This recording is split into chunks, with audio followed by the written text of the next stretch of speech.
Hello बच्चों, आज हम लोग क्लास 5 का पर्यावरण और हम विषय का अध्याय 19 तरह तरह के व्यवसाय पढ़ेंगे। व्यवसाय से आप लोग समझते होंगे व्यवसाय किसे कहते हैं। तो व्यवसाय उसे कहते हैं जिसमें उन सभी कार्यों के समूह को कहा जाता है व्यवसाय, जिसके माध्यम से लोग अपने और परिवार की आवश्यकताओं की पूर्ति के लिए रुपया या वस्तुओं का अर्जन करते हैं। मतलब रुपया कमाते हैं, रुपया पैसा कमाते हैं। तो वैसा जो भी कोई काम होता है, काम किया जाता है जिसके बदले में उसके बदले में उसे पैसा मिले, तो उसे हम व्यवसाय कहते हैं। ये सामग्री का उत्पादन भी हो सकता है या किसी तरह की सेवा को भी हम व्यवसाय के रूप में अपना सकते हैं। जैसे डॉक्टर हुए, तो डॉक्टर वो मरीज को देखते हैं, मरीज को देखने के बदले में उन्हें पैसा मिलता है, तो वह डॉक्टर का भी पैसा जो हुआ, ये व्यवसाय हुआ। अगर कोई शिक्षक बच्चों को पढ़ाते हैं और उसके बदले में अगर वो पैसा लेते हैं, तो उसे भी हम व्यवसाय ही कहेंगे। तो इस तरह से समाज में अलग अलग तरह के व्यवसाय करने वाले लोग होते हैं, जिसके कारण ही सभी लोगों का एक दूसरे के सहयोग से जीवन यापन हो पाता है। तो अब हम लोग देखते हैं कि कौन कौन से व्यवसाय हैं और उसे करने वाले कौन हैं।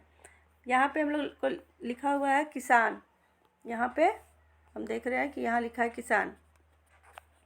अब हम आगे पढ़ेंगे। हमारे आसपास रहने वाले लोग अलग अलग तरह के काम करते हैं। किसान अनाज उगाता है, राजमिस्त्री मकान बनाते हैं, बुनकर कपड़े बुनने का काम करते हैं। ये सब अलग अलग व्यवसाय हैं। तो यहाँ पे हम लोग देख रहे हैं कि 5 तरह का यहाँ पे व्यवसाय दिख रहा है। ये सबसे पहले यहाँ पे हमें ये बुनकर दिखते हैं, जो कि कपड़ा बनाने का काम करते हैं। ये किसान है जो खेती का काम करते हैं, अनाज उपजाते हैं। यहाँ पे लुहार हैं जो कि लोहे का सामान बनाते हैं, जैसे खुरपी, कुदाल, हथौड़ी, हंसुआ, ये सब चीज़ वो बनाते हैं, मरम्मत भी करते हैं अगर टूट जाता है तो। और यहाँ पे हम लोग देख रहे हैं एक ये है मोची। मोची का क्या काम है? चप्पल जूते बनाना, या टूट गया तो उसका मरम्मत का काम करना। फिर यहाँ पे एक और है राजमिस्त्री। ये क्या करते हैं? ये घर बनाने का काम करते हैं। ईंट को बालू और सीमेंट से ये की मदद से ये इसे जोड़ करके घर बनाते हैं। तो इस तरह से हमें यहाँ पे 5 तरह का व्यवसाय दिख रहा है और करने वाले लोग भी दिख रहे हैं। तो आगे हम लोग पढ़ेंगे। यहाँ पे यहाँ पे एक सवाल है कि आप भी ऐसे 5 और व्यवसायों के नाम लिखिए। तो यहाँ पे हम लोग देख रहे हैं कि 5 जो बना हुआ है, जो अभी चित्र बना हुआ है, उसके अलावे और 5 व्यवसाय के नाम लिखने हैं। तो यहाँ पे हम लिख सकते हैं डॉक्टर, शिक्षक, ड्राइवर, डाकिया और कुम्हार। ये सभी हम यहाँ पे लिख सकते हैं। आगे हम इनके बारे में पढ़ेंगे। यहाँ पे हम लोग देख रहे हैं कि एक चित्र बना हुआ है और चित्र में ये कुछ काम कर रहे हैं। तो अब यहाँ पे सवाल भी दिया हुआ है, जो कि सवाल का हम हल भी करेंगे और चित्र को देखेंगे भी।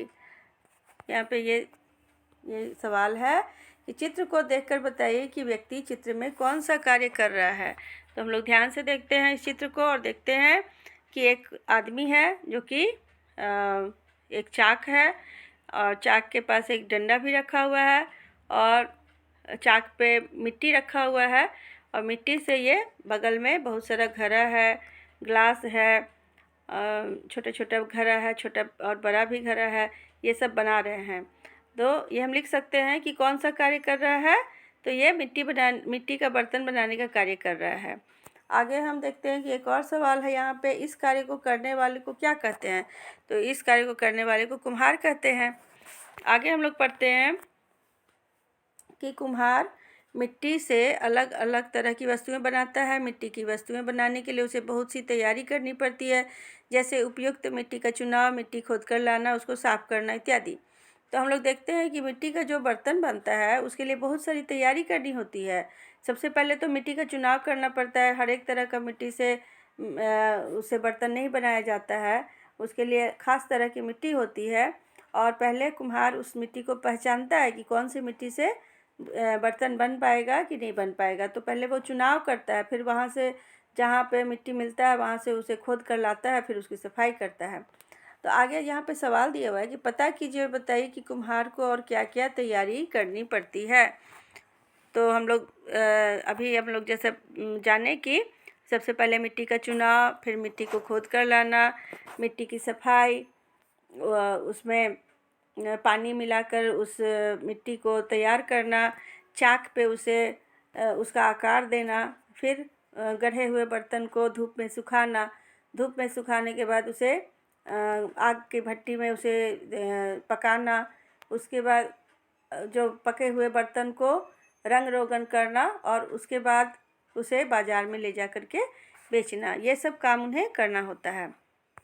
आगे हम लोग देखते हैं कि इसी से संबंधित कुछ सवाल दिया हुआ है, ये हम लोग पढ़ते हैं कि क्या है। इन सामग्री को तैयार करने से पूर्व कौन कौन सी तैयारी करना होगा, उसे 1 2 3 नंबर देकर सही क्रम लिखिए।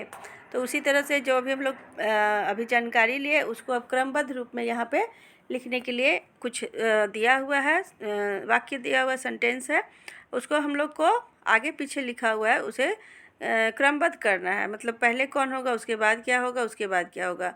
तो अब हम लोग पढ़ते हैं, पहले पढ़कर समझते हैं कि क्या लिखा हुआ है, उसके बाद हम सोचेंगे कि इसे कैसे क्रम में लगाना है। आगे हम लोग पहले देखते हैं, यहाँ पे गढ़े बर्तन को सुखाना, पहले में लिखा हुआ गढ़े बर्तन को सुखाना, पके बर्तनों को रंग लगाना, मिट्टी को तैयार करना, मिट्टी खोद कर लाना, सूखे बर्तन को आग में पकाना, पके बर्तनों को बाजार में ले जाना। तो ये तो आगे पीछे लग रहा है कि लिखा हुआ है, ये क्रमबद्ध नहीं है। तो इसे हम क्या करेंगे, इसे अब हम लोग समझते हैं कि पहले क्या करना होगा। तो हम लोग सबसे पहले ये होना चाहिए, पहला है ये, पहला है ये मिट्टी खोद कर लाना, ये पहला होगा, मिट्टी खोद कर लाना। और फिर गढ़े बर्तन, मिट्टी खोद कर लाना, दूसरा में होगा मिट्टी को तैयार करना, फिर तीसरा में होगा गढ़े बर्तन को सुखाना, फिर चौथा में होगा सूखे बर्तन को आग में पकाना, पांचवा में होगा पके बर्तनों को रंग लगाना, और छठा में होगा पके बर्तनों को बाजार में ले जाना, ये होगा। तो इस तरह से इस सवाल का जवाब हम लोग बना लेंगे। आगे हम लोग पढ़ते हैं। अब यहाँ पे लिखा है डाकिया। अब डाकिया, इससे संबंधित भी कुछ सवाल दिया हुआ है, उसे हम लोग देखते हैं क्या है। चित्र में जो दिखाई दे रहा है उसे क्या कहते हैं, तो यहाँ पे हम लिखेंगे डाकिया। यह व्यक्ति कौन सा कार्य करता है, यह चिट्ठी पत्री और ज़रूरी कागजात रुपया पैसा पहुँचाने का काम करता है। डाकघर से निकालकर ये लोगों तक रुपया पैसा, ज़रूरी कागजात, चिट्ठी पत्री पहुँचाने का कार्य करता है। तीसरा में है यह व्यक्ति हमें, यहाँ पे सवाल है, यह व्यक्ति हमें कैसे सहायता पहुँचाता है। तो इसका जवाब होगा कि यह व्यक्ति हमें ज़रूरी कागजात एवं रुपया पैसा पहुँचाने में सहायता करता है। चौथा में है यहाँ पे कि डाकिया नहीं होता तो क्या होता, तो उसका जवाब हम लिखेंगे कि डाकिया नहीं होता तो हमें ज़रूरी कागजात, चिट्ठी पत्री, रुपया पैसा मिलने में परेशानी होती, नहीं मिल पाता। ठीक है, आगे हम लोग पढ़ते हैं। यहाँ पे लिखा हुआ बहुत ही, यहाँ पे अलग व्यवसाय करने वाले लोग हैं, वो हैं शिक्षक। तो उसमें भी कुछ सवाल दिया हुआ है। चित्र को देखकर बताओ कि चित्र में क्या हो रहा है। यहाँ पे देख रहे हैं हम कि एक चित्र बना हुआ है, यहाँ चित्र बना हुआ है। तो इस चित्र को देखकर बताओ कि चित्र में क्या हो रहा है। तो एक शिक्षिका है जो कि बच्चों को पढ़ा रही हैं। इसका जवाब यही होगा कि एक शिक्षिका बच्चों को क्लास में पढ़ा रही हैं। आगे यहाँ पे है कि चित्र में जो व्यक्ति पढ़ा रहा है उन्हें क्या कहते हैं, तो इसका जवाब हम लिखेंगे शिक्षक या शिक्षिका लिखेंगे, क्योंकि यहाँ पे शिक्षिका ही पढ़ा रही हैं, तो इसलिए हम यहाँ पे जो चित्र में जो व्यक्ति पढ़ा रहा है उन्हें क्या कहते हैं, तो यहाँ पढ़ा जो रहा है उसके बारे में चित्र में दिया हुआ है ना कि इस चित्र में कौन पढ़ा रहे हैं। ऐसे तो शिक्षक भी हो सकता है, लेकिन चूंकि यहाँ पे महिला है इसलिए हम यहाँ पे जवाब लिखेंगे शिक्षिका। आगे हम लोग पढ़ते हैं। यहाँ पे सवाल है कि व्यक्ति को पढ़ाने के लिए किन किन चीज़ों की आवश्यकता पड़ती है। तो आप लोग जब पढ़ते होंगे तो ध्यान दीजिए कि स्कूल में जब टीचर आपके पढ़ाते हैं तो उन्हें किस किस तरह की चीज़ों की ज़रूरत होती है। तो सबसे पहले आप लिख सकते हैं ब्लैक बोर्ड, चॉक, किताब, चार्ट पेपर, ग्लोब, या फिर आजकल FLN किट है, उसके बारे में आप लिख सकते हैं। इन सभी की आवश्यकता पड़ती है। फिर आगे हम लोग पढ़ेंगे शिक्षक नहीं होता तो क्या होता। लिखिए, अब इसमें सवाल है कि शिक्षक नहीं होता तो क्या होता। तो इसका जवाब होगा कि शिक्षक नहीं होता तो पूरा समाज हमारा अशिक्षित हो जाता, कोई पढ़ लिख नहीं पाता और हमारा समाज तरक्की नहीं करता। आगे हम लिखेंगे, आगे पढ़ते हैं कि क्या है सवाल ये। क्या शिक्षक, बढ़ई, कुम्हार आदि को डॉक्टर की ज़रूरत पड़ती है? कैसे, सोच कर बताइए। क्या शिक्षक, बढ़ई, कुम्हार आदि को डॉक्टर की ज़रूरत पड़ती है? कैसे, सोच कर बताइए।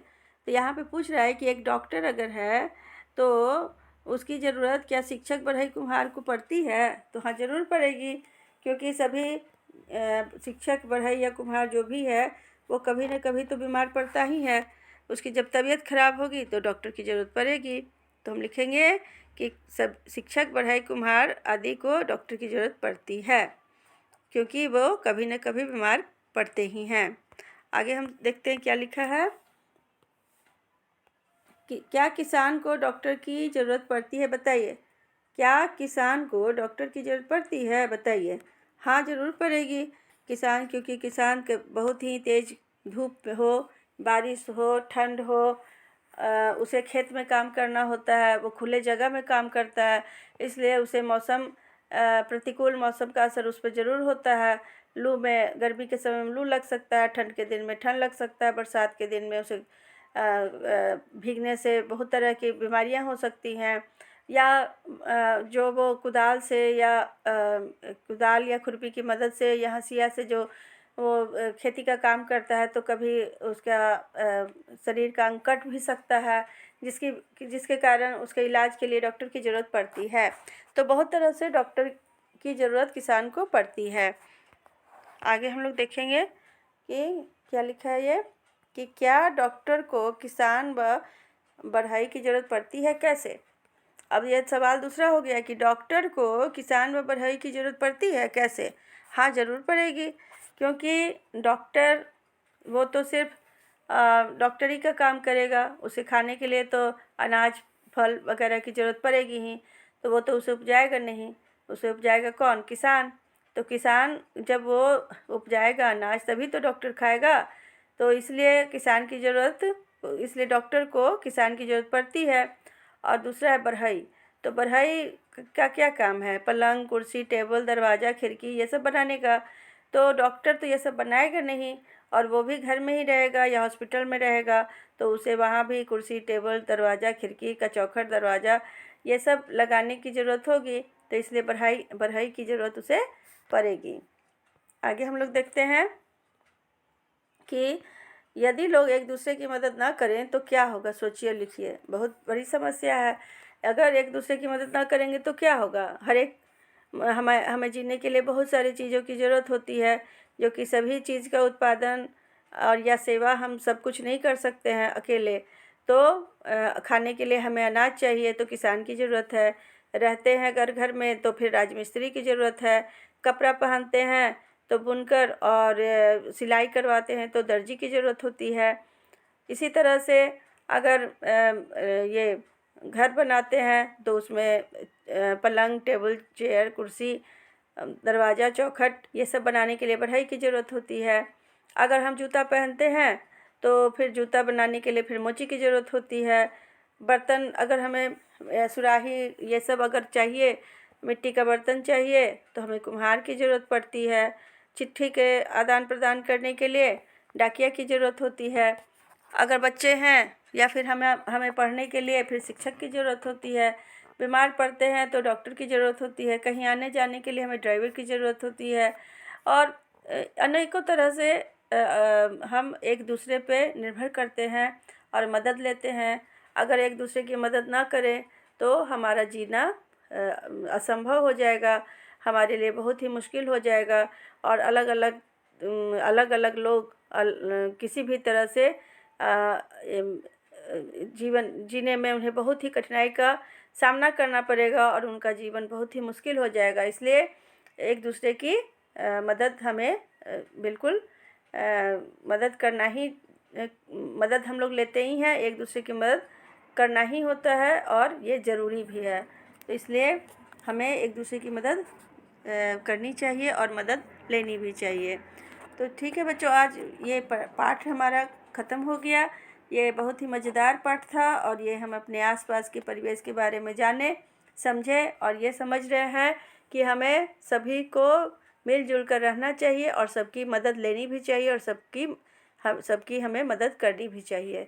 ठीक है बच्चों, तो अगर कोई भी सवाल बनाने में या समझने में दिक्कत हुई हो तो इसे फिर से आप रिपीट करके देख सकते हैं, इसे धीरे धीरे करके आप लिख सकते हैं।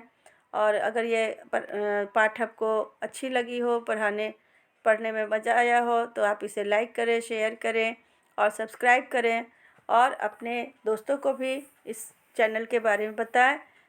मिलते हैं अगले वीडियो में फिर दूसरे चैप्टर के साथ। तब तक के लिए अच्छे से पढ़ते रहें और एक दूसरे की मदद करते रहें। वीडियो देखने के लिए बहुत बहुत धन्यवाद।